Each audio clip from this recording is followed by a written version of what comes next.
Là, Exactement. Je parle assez près, s'il te plaît. Je peux prendre sur le micro caméra. de toute façon, je garde pas mes questions parce que vu le ton nasal avec lequel je parle aujourd'hui, Pas le cas échéant.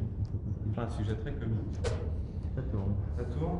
Je pose la question et tu rentres dans le champ pour répondre. Hein. La question est off si tu veux. D'accord, et je commence à répondre avant, en étant hors champ ou pas? Non, tu commences à Ok. répondre quand tu entres dans le champ. D'accord. S'il fallait vous définir, on a l'impression qu'il faudrait employer deux mots complètement contradictoires et antinomiques qui sont marginales, parce que ce que vous faites n'est pas la musique dominante aujourd'hui, et succès, énorme succès, puisque les ventes de disques prouvent que ça marche. Alors, je me demandais comment vous conciliez ces deux éléments et comment vous viviez ces deux éléments, la marginalité d'un côté, l'énorme succès de vente de l'autre. Je crois que les deux sont pas totalement incompatibles, et je crois que ça fait partie, ce genre de réflexion fait un petit peu partie encore de notre vieille idée, notre vieille culpabilité judéo-chrétienne que finalement peut-être qu'un marginal doit être maudit. Je pense que c'est de moins en moins vrai. Je crois que de plus en plus nos générations sont des générations, il y a de plus en plus de marginaux. C'est qu'il y a un éclatement des tendances. Avant, il y avait finalement des écoles, des groupes, des gens qui appartenaient à des groupes qui faisaient finalement qui faisaient la majorité, la tendance majoritaire à un certain moment, alors que maintenant, il y a finalement des tas de gens qui s'expriment dans des tas de domaines divers, et je souhaite qu'il y ait de plus en plus de marginaux, ce qui veut dire aussi qu'il y en aura peut-être de moins en moins. Enfin bon, je crois que c'est le problème de la marginalité aujourd'hui, à cause de la télé, à cause du satellite, à cause des médias, est quelque chose de plus en plus différent, enfin de plus en plus... Ouais, j'ai fait du bruit, non là? Non, c'est bon. Non, ça va? Continue. Attends. Je continue, non? Je reprends la dernière phrase, peut-être. Bouge pas trop, quoi. Reprends la D'accord. dernière phrase. Attends une seconde. Je crois que plus on va aller avec les nouvelles... ça va? Quand tu veux. Je crois qu'avec la technologie, les nouveaux instruments comme la vidéo, comme le satellite, comme les nouveaux moyens de communication, il va y avoir de plus en plus de marginaux, c'est-à-dire de plus en plus de gens qui vont être finalement capables de faire des choses qui leur tiennent à cœur dans leur coin, et en même temps d'avoir une résonance au niveau d'une audience ou d'un public aussi large que possible, suivant que ce qu'ils font intéresse les autres ou pas, son voisin de palier, le quartier, le pays ou d'autres pays. On a l'impression que vous avez été victime d'un syndrome bien connu en France qui est que le succès n'est pas bien vu finalement. C'est-à-dire on vous a reproché un peu ce succès, c'est-à-dire qu'on a dit il fait du succès parce qu'il fait de la soupe. Non mais c'est toujours le vieux problème de juger les choses a posteriori, c'est-à-dire que je crois que on ne costume jamais un homme qui court, donc le problème c'est de jamais rester à la même place, comme ça on évite toutes les critiques, et je veux dire que bon, c'est des choses qui finalement quand on a envie de continuer et de faire des choses différentes à chaque fois, c'est un problème qui finalement sur lequel on passe. Je vais peut-être reprendre ça. Ouais. De toute façon, j'avais répondu dans la première partie. Oui, mais tu peux le redire. Je le dirai pas de la même façon, mais c'est pas grave. C'est pas grave. Non, je vais peut-être reprendre au milieu, non? Ouais. Non, c'est qu'est-ce qu'on disait là? Je me souviens plus ce qu'on disait. T'as un coup. Parce que je pense qu'il a lui. Tu peux me dire trois mots? Qui, moi? Jean-Michel. Quoi? Tu peux me dire deux, trois mots? 1, 2, 3. Ça va? Comme tu veux. Au moment où ça a commencé à très bien marcher, c'est-à-dire presque depuis le début, depuis le premier disque, vous vous êtes plaint du fait qu'on suspectait ce succès-là. C'est-à-dire que, d'une certaine manière, oui, c'est ça, c'est que vous avez dit en France le succès est suspect et visiblement vous avez mal vécu ça. Non, je ne sais pas si j'aurais mauvaise grâce à dire que j'ai mal vécu ça. Je veux dire qu'on a toujours tendance à juger les choses et les choses que les gens font a posteriori. C'est-à-dire qu'on a eu tendance à penser que quand j'ai fait Oxygène, c'était la première chose que je faisais alors que j'avais sorti des tas d'autres disques dont personne n'avait entendu particulièrement parler. Ensuite que, effectivement, bon, les mêmes gens qui, à 6 mois d'intervalle, considéraient que ce que je faisais était avait un certain intérêt, ont considéré que c'était peut-être plus suspect, à partir du moment où il y a eu une résonance auprès du public et une résonance donc commerciale. Mais je crois que on ne taille pas un costume à un homme qui court, et que le principal pour moi est de jamais rester à la même place, ce qui fait que finalement on vit ça très bien. Au quotidien, j'aurais la mauvaise grâce de cracher dans la soupe. Ce succès-là qui a été énorme, au moins à la dimension du succès habituel en France, c'est un succès qui a largement dépassé les normes habituelles. Vous l'avez vécu comment? C'est une surprise? Vous l'attendiez? Vous saviez que vous aviez tellement de talent que ça allait éclater? Ou quoi? Comment ça s'est passé? Non, ça ne peut être vécu comme une surprise, dans la mesure où quand Oxygène est sorti, toutes les maisons de disques l'ont fusé en disant c'est pas un disque chanté, les morceaux font 10 ou 12 minutes, donc ça ne passera jamais à la radio ou à la télévision. Et puis finalement, les choses ont évolué. Une petite maison de disques française a sorti ce disque, et puis c'est parti un petit peu comme ça dans tous les pays, petit à petit. Et effectivement, bon, j'attache ça au fait d'abord qu'il n'y a pas la barrière de la langue, ce qui est différent de beaucoup de chanteurs, enfin de beaucoup d'autres musiciens qui ont le problème de la barrière de la langue. Et puis le fait aussi que je crois qu'on a tendance aujourd'hui, aujourd'hui comme hier, mais aujourd'hui particulièrement en France, à considérer que finalement avoir très très peu d'informations sur ce qui se passe autour. Et je me sens particulièrement français parce que je parle cette langue, parce que je suis, je sais pas si on a parlé de ça la dernière fois, si j'en reprends ça. Je me sens évidemment tout à fait français dans la mesure où je parle cette langue et je suis né dans ce pays, mais je ne sens pas que culturellement, que ma musique soit particulièrement française. Je veux dire que je ne fais pas de croisade par rapport à particulièrement protectionniste pour protéger une sorte de patrimoine français qui correspond de moins en moins à la réalité par rapport à notre génération, dans la mesure où je crois de plus en plus au métissage des genres, des formes, des cultures. C'est ce que j'ai essayé de faire d'ailleurs avec de plus en plus dans la musique et principalement avec ces derniers disques. Et je crois que le fait que je pense ça foncièrement fait qu'effectivement j'ai peut-être des échos différents dans des pays différents de la France ou des pays francophones. Enfin, j'en sais rien.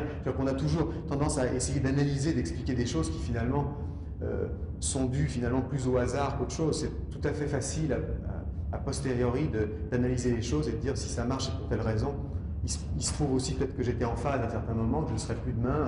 Je crois qu'il faut juger ça quand même avec une certaine modestie quand même.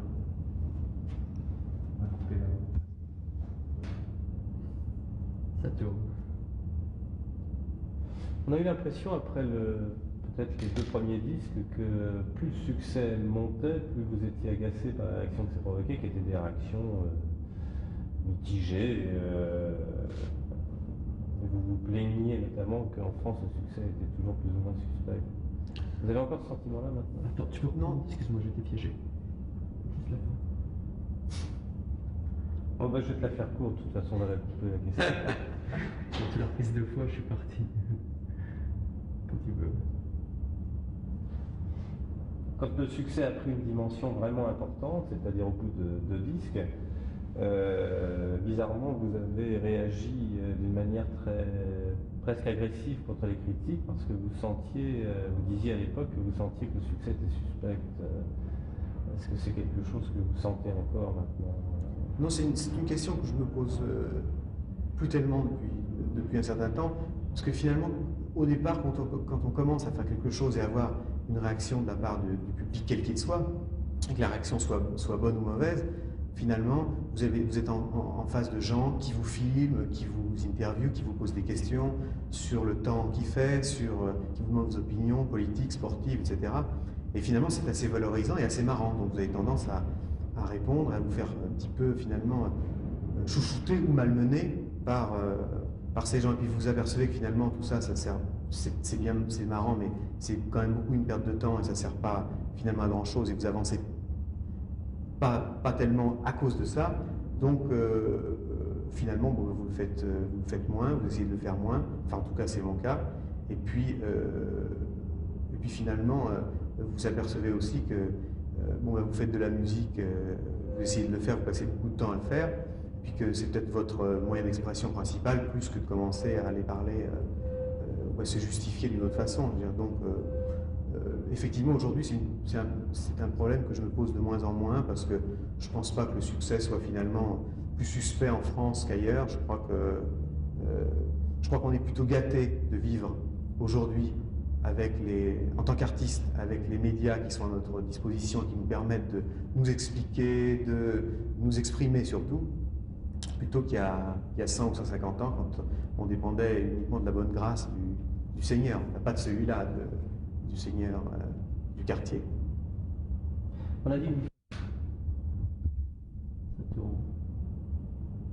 Je crois qu'il y a une expression dont il faut parler pour. Quand je la refais.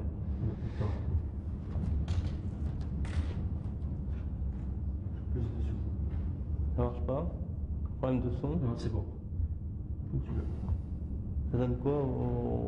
Ça va passer? Le trac, c'est de ventilation. Comme tu veux.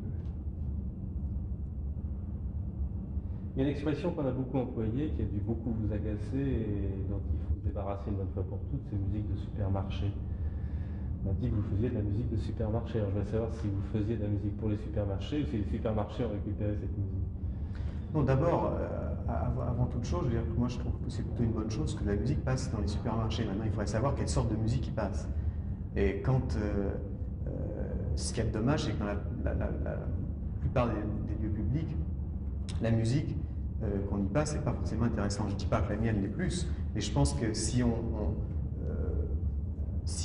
pense un petit peu à ça, on peut peut-être essayer de faire de la musique qui soit peut-être plus adaptée. Et c'est une chose que j'ai eu envie de faire à un certain moment de ma vie. Ça m'a amusé de le faire. Bon, ceci étant, je me sens pas particulièrement un spécialiste des caddies, particulièrement, mais c'est toujours si vous voulez, le côté livre des records des médias qui prime. C'est-à-dire que, bon, une fois j'ai fait ça, bon, on m'a dit ça, une autre fois quand je suis allé en Chine, on m'a dit que finalement, bon, j'étais le premier musicien à aller en Chine et c'est ça qu'on a gardé. Et finalement, souvent la presse a tendance à toujours garder le côté Alain Bombard des choses comme ça, le côté un peu record, mais ça c'est pas grave, ça fait partie de votre métier, ça. Vous êtes l'homme des records, vous venez de le dire, c'est vrai, il y a des dates absolument historiques quasiment. Il y a le concert à la Concorde en 79 où il y avait, on a dit, 1 million de personnes, je ne sais pas si on a pu mesurer. Il y a eu l'énorme opération des concerts en Chine. Il y a la volonté de faire toujours plus fort, d'en mettre toujours plus plein les yeux, et ça va vous mener où? Enfin, je veux dire, quelle peut être l'étape suivante dans cette direction, qui est la direction du grand spectacle, grande opération? Oui, enfin, du grand, pas systématiquement, je veux dire simplement, que moi, quand j'arriverai plus à me faire des défis vis-à-vis de moi-même, peut-être que j'arrêterai, tout simplement, ou je ferai autre chose.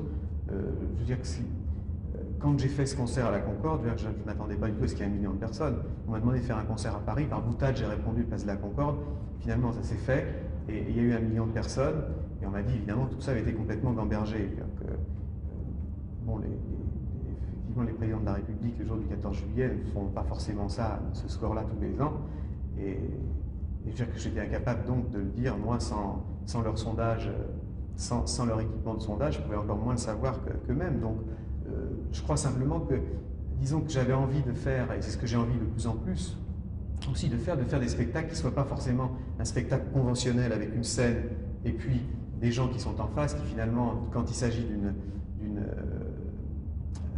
manifestation en plein air, est assez frustrante, parce que finalement il y a 2000 personnes qui voient ce qui se passe, et puis il y en a 10 000 ou 15 000 ou 20 000 ou 100 000, peu importe, qui sont là, qui se sentent un petit peu frustrés parce que finalement ils sont venus là, ils ont partagé quelque chose, mais ils n'ont pas vu, ils n'ont pas bien entendu, pas bien vu. Et et disons que l'idée pour moi d'un spectacle en plein air qui m'intéresse, parce que le genre de musique que je fais finalement convient bien au plein air, disons au niveau de même au niveau acoustique. Pour moi, je veux dire qu'un spectacle ne peut en aucun cas être juste à deux dimensions, c'est-à-dire qu'avec une scène, puis le public devant. En plus, ça a été beaucoup fait et très bien fait, et je pense que si on ne veut pas toujours rabâcher les mêmes choses, aujourd'hui il y a une crise dans le monde des concerts, les gens vont de moins en moins aux concerts, et c'est pas par hasard. Il y a eu parallèlement depuis 20 ans le développement de la vidéo, le développement de la télé, le développement du disque, qui font que si les gens se déplacent pour voir quelque chose, moi si j'ai envie de me déplacer pour voir quelque chose, c'est pour voir quelque chose, c'est pas seulement pour entendre quelqu'un que j'aime bien, souvent dans de moins bonnes conditions que je pourrais le faire avec un Walkman.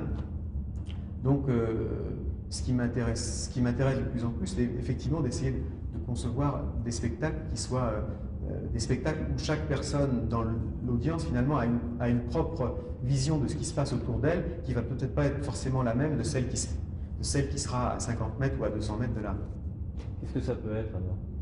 Vous avez en tête quelque chose? Non, rien de particulier. Disons que je ne suis pas non plus contre le fait de faire, pour moi, c'est ou ça, ou alors de faire un spectacle dans un club ou au Casino de Paris ou dans une scène qui soit relativement petite. Ça dépend de la musique qu'on fait au moment où on le fait, ça dépend du concept qu'on a dans la tête. Je crois que le rock, par exemple, le rock est une musique, quand on parle de musique, quand on parle de brancher, c'est pas par hasard que ce mot est arrivé. Je pense que quand on va écouter du rock, le rock est fait pour, finalement, on se branche pratiquement, on branche sa prise pour faire le plein d'énergie. Et finalement, le rock est fait pour des espaces clos, pour l'obscurité ou enfin la nuit. Et c'est pour ça que, je sais pas, la musique de gens comme les Stones ou Bowie convient pour moi beaucoup mieux dans un espace clos que dans un espace ouvert. Et donc, si on fait quelque chose à l'intérieur, ça doit être forcément musicalement et visuellement quelque chose de différent. Et en plein air, forcément, bon, la préparation doit être différente, mais aujourd'hui, encore une fois, avec des techniques aussi diversifiées que la vidéo, que le cinéma, que les projections, que le laser, que le feu d'artifice, il y a des tas d'instruments qui sont quand même, moi, qui m'excitent bien, que j'ai bien envie d'utiliser d'une façon ou d'une autre, ce qui correspond bien en plus je crois, avec la musique que je fais. Donc il n'y a pas de, c'est très difficile pour moi d'expliquer précisément tel ou tel projet, parce que ça dépend du lieu, ça dépend du pays, du moment. C'est pour ça que je n'aime pas trop répéter les choses. Quand je suis allé en Chine, on m'a demandé de faire ce même spectacle ailleurs, et pour moi c'est un spectacle qui avait une raison d'être là-bas, qui en avait certainement moins à New York ou à Paris ou à Londres. Cette dimension de succès, on a quoi? On a confiance en soi, on se conforte dans l'idée qu'on a raison, on se dit qu'on est un créateur de première importance. Comment on se sort du succès, si j'ose dire? Je pense qu'il y a face à un succès, il y a deux attitudes, soit de gérer son patrimoine, soit d'essayer de faire des choses différentes. Et je crois que, j'espère en tout cas que le dernier disque que je viens de faire, enfin, je parle de Zuluk, est quelque chose d'assez différent, que j'ai pas fait d'ailleurs forcément consciemment, mais parce que j'avais l'impression qu'après le disque que j'avais fait, après la tournée chinoise, il y avait une phase qui arrivait à sa fin dans ce que j'avais envie de faire et dans la façon que j'avais envie de le faire, et que maintenant je fais, je crois, quelque chose d'autre, avec d'autres sons, d'autres rencontres, d'autres gens. J'ai eu une première partie de travail pendant 5-6 ans où j'avais beaucoup travaillé en vase clos. Et là, au contraire, j'ai beaucoup voyagé, je me suis baladé, j'ai enregistré avec des musiciens assez différents. C'est ce que j'ai envie de faire de plus en plus en ce moment. Bon, peut-être que dans un an, je dirais le contraire, je ne sais rien. Et c'est ça qui est, disons que le véritable luxe que vous permet, disons, un certain contact, une communication avec le public, c'est ce genre de liberté. C'est vraiment la liberté de choisir, de faire comme certains peintres ou certains musiciens que je ne nommerai pas, c'est-à-dire d'avoir trouvé un filon et de le garder, de l'exploiter jusqu'à la corde. et puis au contraire, ou au contraire d'essayer de profiter de ça pour essayer de tenter d'autres choses. Et j'espère faire partie de la deuxième catégorie. On a beaucoup parlé de musique et en même temps, dans ce sujet, vous avez tenu